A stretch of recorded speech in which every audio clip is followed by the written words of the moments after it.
I'm Mighty Matt, and I've got a story to do. So I'm going to show you guys how to get it done. Make sure your deck is on. Turn the deck on, make sure the computer picks it up. It recognizes it, great. Take no action, okay. Just open up AVID Express.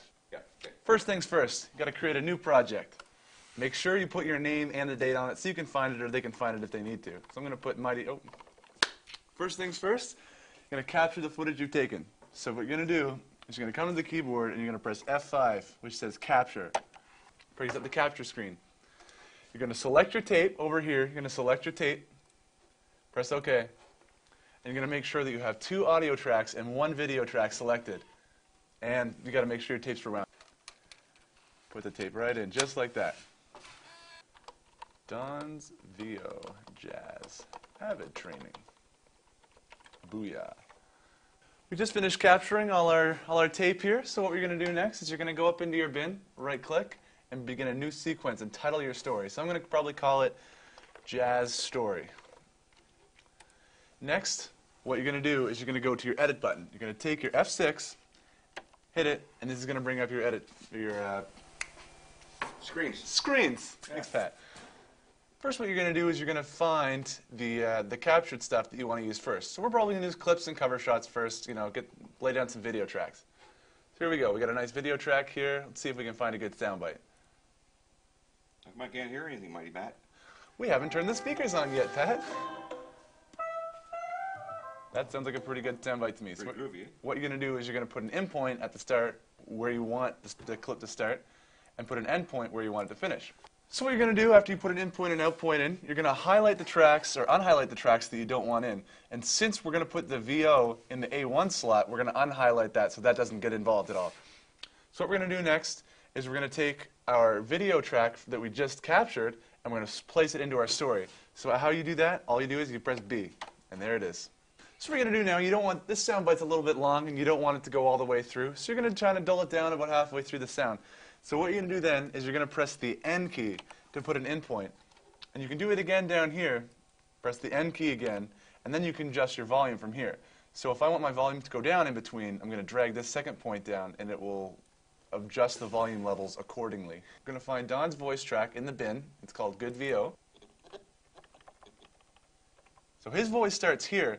So what you're going to do is you're going to put an in point there and let it go until his voice ends. More like jazz than chamber music, you're right. Festival organizers say they're including some new sounds this year. Then you're going to place an out point where you want it to end. Highlight the tracks that you want to use. In this case, we want to use the A1 track only. We want to use the A1 track only. Oh, I see it. Oh, there, you fixed it. Good. Yeah. Okay, use the A1 track only, and you place it by pressing the B key. Or I guess you move your slider to where you want it to go. So in this case, we want it halfway through when the volume drops. Press the B key. So what you're going to do now is you're going to lay some nice shots in there. This one looks like a pretty good shot here. You got some jazz instruments playing. So you're going to do in point, out point. Highlight the tracks you want again, V1 and A2. And you're just going to overlay it again. Press the B key. Well, that's kind of a long one, so I'll cut it out and go again. Let's find another shot. Here's one. No, that's not one. I kind of like that. There's a good one.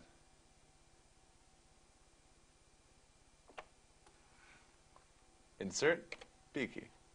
So a little bit different for an interview. What you're going to do is your good audio is on your good audio is on input A1. Okay, here we go. We'll do it again. That one. Take two. All right. So for an interview, it's a little bit different. Your good audio is on A1, but that's your voiceover slot. So what you're going to do is you're going to click the A1 input from this screen and drag it over to where you want it on this screen. That way, your A1 input inputs into your A2 input down here. Really simple.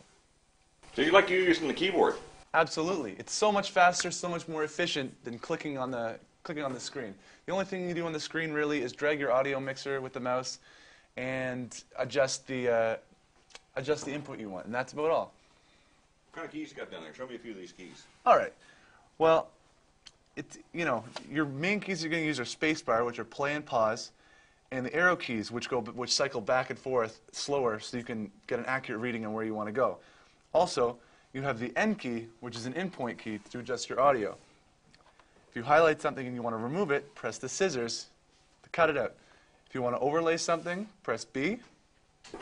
Hey, thanks very much for this insightful editing tips there, Mighty Matt. No problem. You know, when you've got work to do, need a little help, call Mighty Matt. If not, you know, good luck with that.